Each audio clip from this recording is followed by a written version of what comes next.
les va? Muy buenas tardes, bienvenidos a una nueva edición del Especialista Responde. El rápido avance de la pandemia ha implicado el aislamiento, el distanciamiento social, porque las personas pueden estar afectadas por diversas patologías y trastornos producto de justamente este cambio de hábito. Bueno, ¿cómo cuidar justamente la salud mental en tiempos de cuarentena? Queremos saber más al respecto y para eso está con nosotros el doctor Juan Ariel Zúñiga, el psiquiatra. ¿Qué tal? Y jefe, ¿cómo le va, doctor? Buenas tardes. Buenas tardes. Y jefe de salud mental de Vida Integra. Justamente, doctor, este distanciamiento que estamos tomando nosotros hoy día, por ejemplo, ¿cómo puede afectar a la salud mental cuando somos una cultura de abrazarse, de juntarse, de estar de la mano? Bueno, este enemigo poderoso e invisible que se ha transformado el virus no es el virus más peligroso de la historia, pero sí el más mediático. Lejos el más mediático. Por lo tanto, se produce un doble efecto acá. Ya el temor a ser infectado y el temor además de las redes sociales y de los medios de comunicación que permanentemente nos están informando sobre lo que va ocurriendo casi al minuto o al segundo en el mundo con respecto al virus, hace que las personas tengamos una destrucción de nuestra barrera defensiva narcisista y nos sentamos absolutamente en peligro de que este virus no solamente nos infecte, sino que se nos meta en la mente. Y así, en personas que ya están con patologías mentales, estas patologías mentales se han exacerbado notablemente y las que eran aparentemente sanas han adquirido patologías básicamente en la esfera angustiosa, depresiva, trastornos de pánico, estrés de todo tipo, incluso estrés postraumático, transformándose casi en una especie de psicosis o prepsicosis colectiva, porque el miedo es muy primitivo, es muy esencial. El miedo es a la muerte, el miedo es a la desintegración del mundo, es un poco apocalíptico. Entonces, la verdad es que estamos en tiempos bien complicados desde el punto de vista de salud mental. Doctor, vamos de inmediato a una gráfica que tenemos preparada. Ya. Y se trata de poder entender cómo sobrellevar esta cuarentena, qué es lo ideal, a qué es lo que se solicita o se recomienda que la gente haga. Muchos dicen, por ejemplo, entender qué es lo que la cuarentena. Primero, muchos tenían rabia al principio, rabia porque habían tenido que dejar su trabajo. No se entendía bien cuáles eran estas medidas y por qué teníamos que hacer una cuarentena. Claro. Yo creo que ha costado un poco la educación con respecto al tema, a lo que significa y a la importancia del aislamiento social y que esto no es una cosa que le vaya a pasar a otros, sino que puede pasar a cualquiera, que no discrimina ni raza, ni edad, ni condición social. Por lo tanto, es absolutamente necesario que la gente entienda que el aislamiento social es la única herramienta que tenemos para controlar la expansión masiva de este virus, la única. Por lo menos hasta ahora es lo único que se conoce. Y ahora, doctor, respecto de una segunda gráfica que tenemos ya preparada también. Hay muchos que dicen tiene que hacerse una rutina, tiene que hacer como que estuviera viviendo la vida absolutamente normal. Y otros que dicen que se estresan aún más tratando de cumplir con esos horarios que ha tenido ya preestablecidos.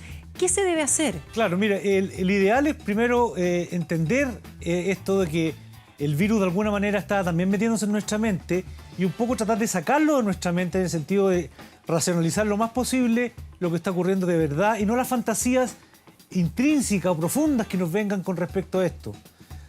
Una vez que uno se calma un poco, es capaz de establecer una rutina que implica una disciplina a la cual no estamos acostumbrados como sociedad ni como cultura.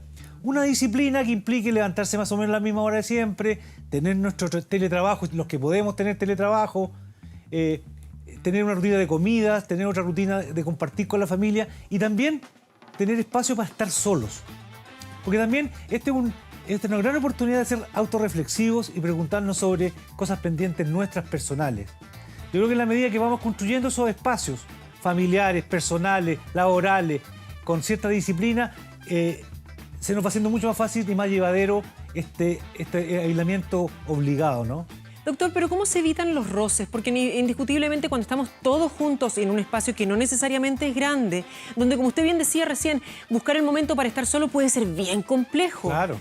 Entonces, ¿cómo evitar estas rencillas, estos roces que se pueden producir de que porque tú no lavas nunca la loza o porque a mí me toca hacer todo o cuáles tareas? O simplemente por tomarse en un pasillo por eneava vez durante el día. Bueno, de hecho han aumentado mucho las crisis matrimoniales o de parejas en esta época, la violencia intrafamiliar ha aumentado muchísimo por este mismo roce que tú dices.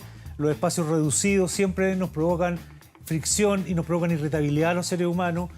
Pero en esto hay que siempre estar pensando en el bien mayor y estar pensando y conectarnos con el amor y con la emoción que sentimos por el otro. Esta época ha sido también útil para darnos cuenta que es importante el otro, que es importante nuestro vecino, que es importante nuestros padres, que son importantes, que queremos a nuestros hijos, incluso a nuestra pareja. Tan importante que solo están los compañeros de trabajo, que los echamos de menos. La gente necesita ver a más gente. Los seres humanos hemos tenido la oportunidad de recordar que somos gregarios, básicamente, que nos necesitamos, que somos mamíferos, que nos necesitamos el uno al otro. Vivíamos en una sociedad tan individualista que esto quizás nos va a servir para reflexionar sobre ese tema. Y en las parejas, invitar al otro, al que está un poco más mal que uno, a fortalecerlo, a darle ánimo, a evitar el conflicto, a tratar de llegar a algún acuerdo, a establecer reglas claras para precisamente no tener tanto roce. Lo único que nos va a servir a los seres humanos es la cooperación, el amor, lo comunitario. Lo único que nos va a servir. Por lo tanto, hay que enfocarse hacia esos puntos. Doctor, sabe que tenemos dudas que nos van llegando por parte justamente de nuestros televidentes. Vamos a verlas de inmediato. Ajá. Por ejemplo, Diego Lara nos dice, ¿existen rutinas que nos permitan mantener ejercitado nuestro cerebro durante la cuarentena? No nuestro cuerpo necesariamente, pero el cerebro. Bueno, nuestro cuerpo y nuestro cerebro son indivisibles, digamos. Entonces, en la medida que nosotros damos ejercicio, también estamos fortaleciendo nuestro cerebro y al revés también. Sí, hay que mantenerse leyendo, hay que mantenerse viendo películas interesantes, hay que mantenerse en una actitud intelectual, un poco tratando de sublimar la angustia. Sublimar la angustia implica dedicarme a algo que estaba haciendo manual, a un libro que lo dejé botado, a una película que siempre quise ver y estar con nuestra mente también trabajando en nuestro ser interno. ¿Qué me pasa a mí con esto? ¿Qué es lo que realmente echo de menos? ¿Qué es lo que realmente me haría feliz? Porque hemos tenido la oportunidad de darnos cuenta de que la felicidad quizás son cosas más sencillas que las que había antes. Que la felicidad consiste en tener una buena pareja, que la felicidad consiste, por ejemplo, en compartir con un amigo una comida sencilla, que la felicidad consiste en estar juntos, más que en otras cosas. Esta es una gran oportunidad para eso. Cierto, incluso escribir de repente. Vamos a ver si tenemos otra pregunta por parte de la audiencia a esta hora, doctor. Dale. No lo escucho. Ahí nos dice Doris Beatriz Núñez Morales, ¿cómo se trabajan los niveles de ansiedad aumentada en estos días de cuarentena? Y sobre todo ahí, doctor, aquellas personas que ya puedan haber sufrido de ansiedad previamente. Mucha gente. Justamente, ¿cómo lo hacen ellos? Imagínate que el 20% de la población chilena sufre algún cuadro ansioso alguna vez. Y esto ahora habría que multiplicarlo por 2. Estamos en cifras muy altas. Por lo tanto, hay que hacer un manejo de la ansiedad dentro de lo más sencillo hasta lo más complejo. Lo más sencillo que uno tiene es tener organizado su vida, de alguna manera estructurado su día, no improvisar el día. Porque los seres humanos, lo que más nos produce angustia en general en la vida es la incertidumbre. Por lo tanto, hay que reducir las dosis de incertidumbre de qué voy a hacer mañana, tenerlo más o menos planificado. Lo otro importante es tratar de hacer la mayor cantidad de ejercicio posible. Una amiga me contaba que subía 12 pisos de su edificio caminando o trotando por las escaleras sin que no hubiera nadie, a horas que no estaba mucho tráfico. Le servía muy bien para calmar la ansiedad. Hay ejercicios respiratorios donde uno tiene que hacer inspiraciones y expiraciones largas y tranquilas durante mucho tiempo. Yo creo que son métodos sencillos de controlar la ansiedad. Una dieta balanceada y que esté también potenciada con la fruta, con la vitamina C, con las fibras, más que comidas tan pesadas, ayuda mucho. Todos hemos subido de peso en esta época también. Hay que tomar todo en cuenta eso. O sea, la mayor cantidad de ejercicio posible calma nuestra mente. Una respiración tranquila calma también nuestra mente. Una conexión con lo que sentimos y con nuestro mundo interno también calma nuestra mente. Doctor, qué cierto. Y ahora preguntarle, ¿ha subido el consumo de ansiolíticos, de antidepresivos durante esta etapa también o no? O sea, ha subido el consumo del fármaco más peligroso de todo, que se llama alcohol. Los niveles de alcohol que ya eran altos en Chile se dispararon. Las personas han tomado esta cuarentena y el ansiolítico que tienen a la mano, el más fácil, el más barato, es el alcohol. Y está provocando graves perjuicios porque los cuadros que ya estaban descompensados con alcohol se ponen peores y la convivencia de pareja, por ejemplo, o con los hijos, se pone mucho más irritable en una persona que ha bebido alcohol. Yo más que fijarme en otros fármacos me fijaría en el alcohol, que es el fármaco más peligroso de todo. Claro, y indudablemente que ha aumentado el nivel de ansiolíticos y antidepresivos. El problema es que no hay muchos centros que lo puedan estar dando.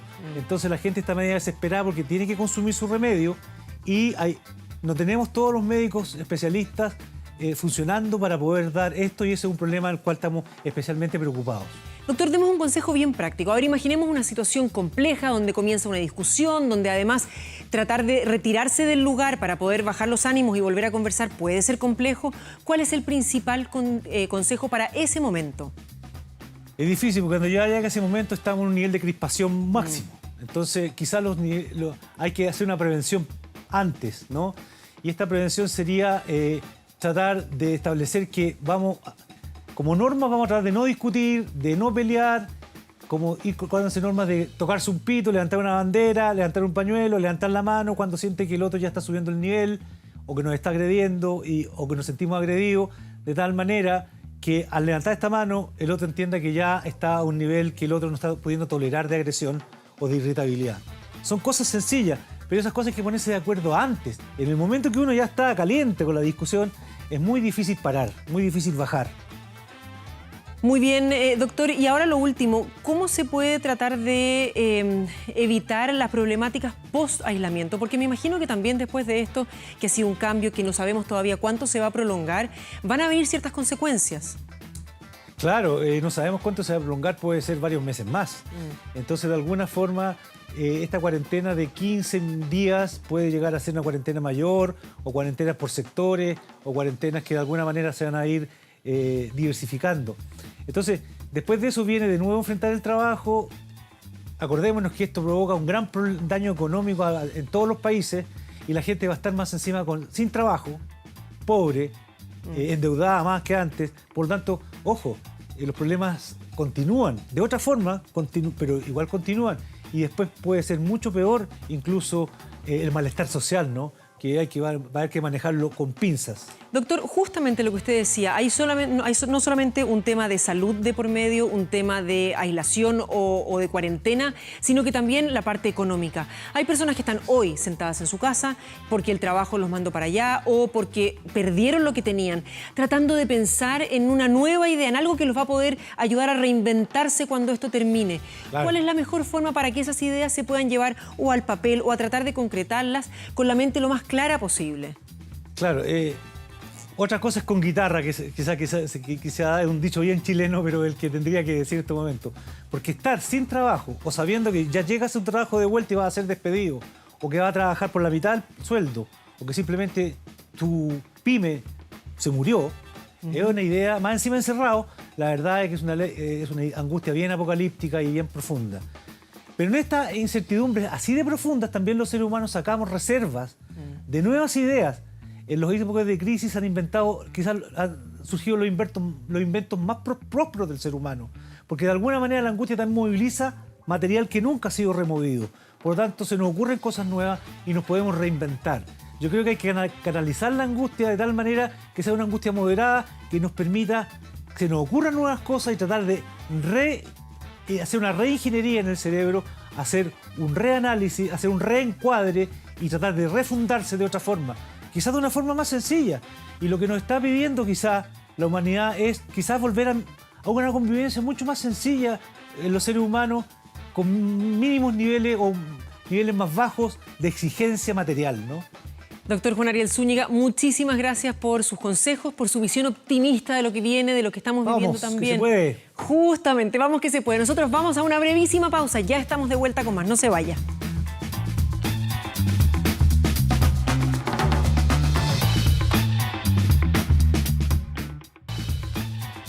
Y ya estamos de vuelta en El Especialista Responde, hoy dedicado a la salud mental. Ya hablábamos de lo que ocurre con los adultos, pero ojo, vamos a ver qué es lo que pasa también con los niños. Ellos también se ven muy afectados, incluso tal vez peor porque a veces que ni siquiera entienden bien qué es lo que está ocurriendo. Por otra parte, hay un mayor uso de las pantallas y muchas veces esto o a ellos los saca también de contexto o a los padres los angustia muchísimo el hecho que haya o no haya pantallas disponibles. Las dos cosas los puede estresar, pero por otro lado la cantidad de tiempo que los niños pasan frente a estos dispositivos móviles. Queremos conversar al respecto con Maribel Corcuera, psicóloga infantil. Doctora, muy buenas tardes, gracias por este contacto y comenzar justamente con eso. ¿Cómo se le explica a un niño que tiene que quedarse dentro de la casa, departamento, que no puede compartir con sus amigos o vecinos como antes, que no puede salir a jugar a la plaza? Hola Carolina, ¿cómo estás? Buenas Son tardes. hartas las cosas que explicarle a los niños. A ver, primero hay que tener claro que a los niños se les empiece a explicar, ojalá cuando ellos pregunten. Porque tenemos que tener mucho ojo en que a un niño no le tenemos que dar más información de la que necesita, ni menos de la que necesita. Y generalmente nuestro parámetro es estar atentos a lo que pregunta. Ahora, siempre la respuesta tiene que ser, por supuesto, dada con la verdad y desde lo positivo. Es muy distinto decirle a un niño, tenemos que quedarnos encerrados en la casa, que decir, qué suerte tenemos que nos podemos cuidar dentro de nuestra casa. Eso es lo primero. Y lo otro muy importante es que si bien no podemos vernos físicamente con las otras personas, no pueden perder los niños contacto con sus amigos, con sus compañeros de curso, con primos, con vecinos. Por lo tanto, somos los papás los encargados de que se siga manteniendo ese contacto. O sea, me ha tocado ver cosas como niños jugando cartas a través de videollamada o jugando a la escondida. Bueno, entonces los niños tienen un genio que pueden seguir relacionándose. Hay que ponerse muy creativos, pues claro que sí. Ahora, ¿cómo se le explica a un niño, que usted recién decía, qué suerte que tenemos que nos podemos cuidar dentro de la casa? Pero al mismo tiempo hay quienes van a decir, claro, pero ¿y por qué el papá o la mamá tienen que salir? ¿Qué les va a pasar a ellos? Y les genera muchísimo miedo también que sus padres tengan que salir a trabajar. Sí, muchas veces eso los angustia a los niños. También a lo que tenemos que estar muy atentos es a lo que juegan nuestros hijos.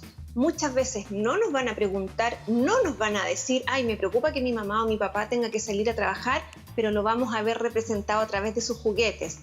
El papá o la mamá del peluche salió y luego llegó enferma con coronavirus. ¿Y ahí qué tenemos que hacer? Nos incluimos en el juego de nuestros hijos y le damos nuevamente lo mismo, la respuesta desde positivo y mostrándole todas las precauciones, todos los cuidados, contándole por supuesto que hay riesgos, pero que sí se están tomando todas las precauciones para que eso no llegue a ocurrir o ocurra de la manera mejor posible. Situación que pueden vivir muchas familias durante estos días. Teletrabajo combinado con el quehacer del hogar, por supuesto, y a eso se le suma el tratar de ser o jugar a la profesora.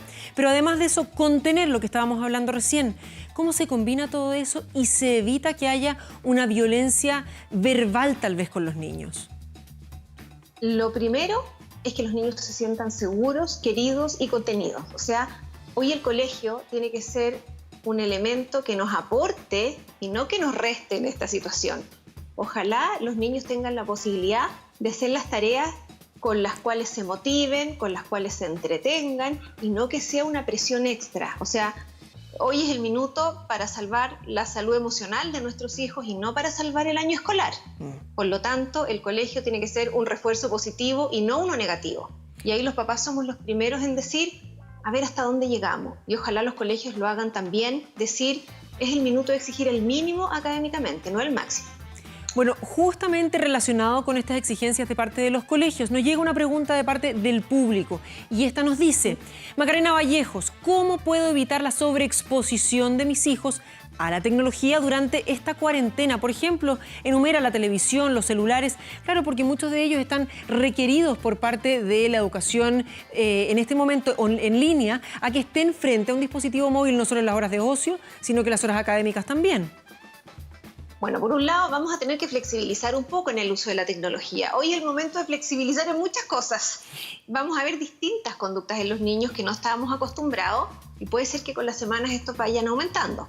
Por lo tanto, ¿hay que flexibilizar? Sí. ¿Un niño tiene que pasar todo el día expuesto a una pantalla? Por supuesto que no. ¿Qué es lo que debemos hacer? Distinguir las horas de educación a través de pantalla y las horas de juego, de ocio y también de contacto con los amigos. No hay que olvidar que muchas veces para los niños estar con una pantalla no es simplemente jugar, sino que es jugar con sus amigos.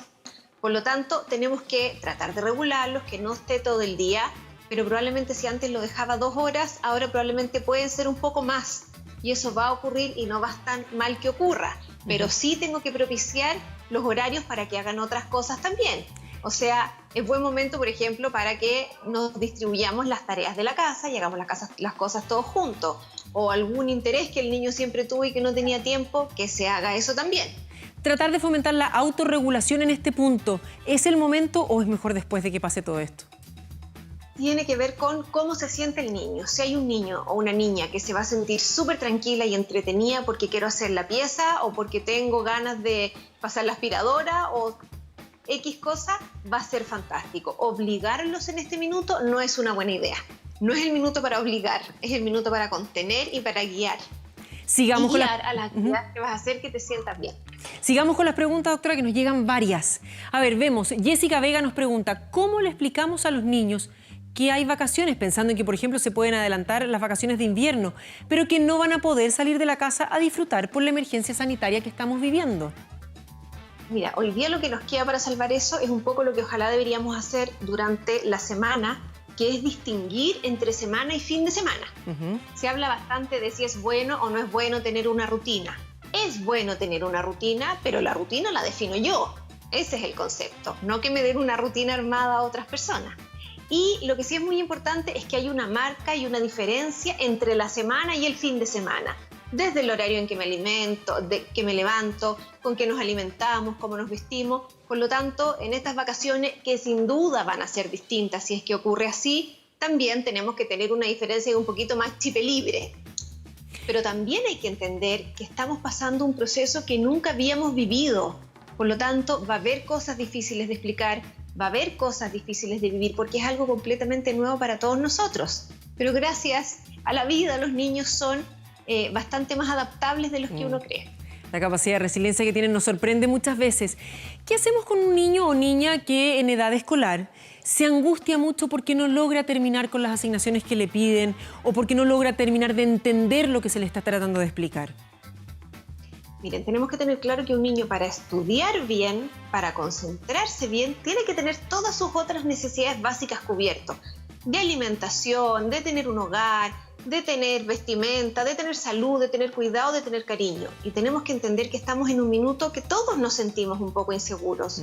Por lo tanto, la concentración de los niños es inevitable que disminuya. Por eso es que la exigencia no se la podemos poner más allá de lo razonable en este minuto. Tenemos que ayudar a los niños a que hagan sus cosas, ojalá que partan solitos, que puedan pedir ayuda para lo que necesitan, pero nosotros como papás darle la certeza que si no entienden nada grave va a pasar. Ojalá que ellos, que los niños, se atrevan a decirle a sus profesores, pero si no, que los papás seamos el puente de eso y de calmarlo frente a ese tema. Maribel Corcuera, muchísimas gracias por haber conversado con nosotros y por estos interesantes consejos. Muy buenas tardes. Gracias, buenas tardes. A ver, y continuamos con siempre este tema. Queremos recordar que estos consejos y los temas que hemos conversado durante el programa los puede revisar en nuestra página web, donde podrá ver las 5 principales recomendaciones para enfrentar el estrés a causa de esta pandemia. Esto y mucho más en nuestro sitio web 24horas.cl. Incluso qué hacer si tiene insomnio, por ejemplo. Uno de los principales problemas también cuando se está muy estresado y no se logra conciliar el sueño. De esta forma comenzamos a despedir esta semana El Especialista Responde. Estamos muy atentos a sus dudas e inquietudes. Escríbanos. Que esté muy bien. Buenas tardes.